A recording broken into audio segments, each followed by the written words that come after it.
میں سیدہ کوثر آج 5 نومبر کے حوالے سے کچھ واقعات کے حوالے سے آپ کے ساتھ حاضر ہوں۔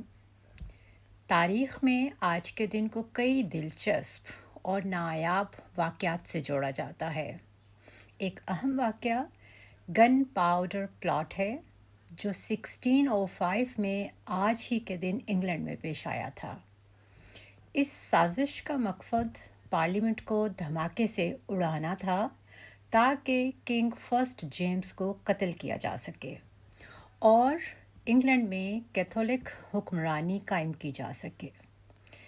اس منصوبے کے اہم کردار گائے فاکس کو گرفتار کر لیا گیا تھا اور تب سے 5 نومبر کو برطانیہ میں بون فائر نائٹ یا گائے فاکس نائٹ کے طور پر منایا جاتا ہے۔